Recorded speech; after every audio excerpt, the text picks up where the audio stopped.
আসসালামু আলাইকুম, আমি হাবিবুর রহমান। শুরু করছি জেড টেলিভিশনের নিয়মিত সংবাদ।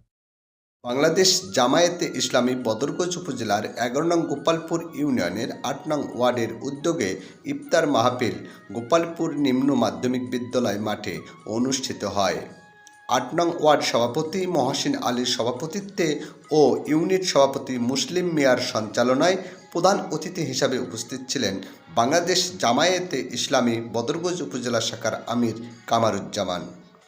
বিশেষ অতিথি হিসাবে উপস্থিত ছিলেন বাংলাদেশ জামায়াতে ইসলামী গোপালপুর ইউনিয়ন শাখার সভাপতি রুহুল আমিন।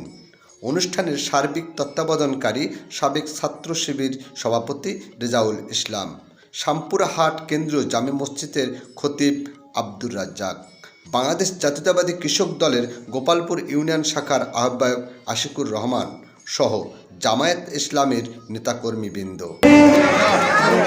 আরেকটি ঘোষণা চাইতে চেষ্টা করেন, তাহলে তারা ভারতে পালিয়ে গিয়ে স্থান নিয়েছে, আপনাদের পৃথিবীতে কোথাও স্থান হবে না। এজন্য আমি বলতে চাই, আপনারা সহযোগিতা করবো, আমরা বুঝিল, আমরা আমাদের দুজন হিসেবে আমাদের গণতান্ত্রিক সন্তানের সহযোগিতা করবো, কিন্তু প্রধানের কৃষিবিধি আচরণকে আমরা বরদাস্ত করতে চাই না, করবো না।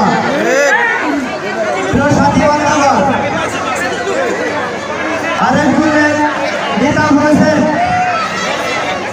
বর্তমান প্রধানমন্ত্রী, নাকি 2042 সাল পর্যন্ত থাকবেন। একজন তো 41 সালের ফর্মুলাটা নিয়ে তারা চাকরি করে না, চলে গেলেন ভারতে। আপনারা কোন কাজে আবার 42 সালে 1 বছর টানলে তা আমাদের গায়ে আসে না, কিন্তু মনে রাখবেন জুলাইয়ের চেতনা এখন পর্যন্ত আমাদের শরীরে, আমাদের শহীদের রক্তে আছে, আমাদের শরীরে রয়েছে। বেশি টাল বাহানা করবেন না, আর একবার যখন ঝাঁপড়ে দেওয়া হবে কোথায় করার মেহরবানি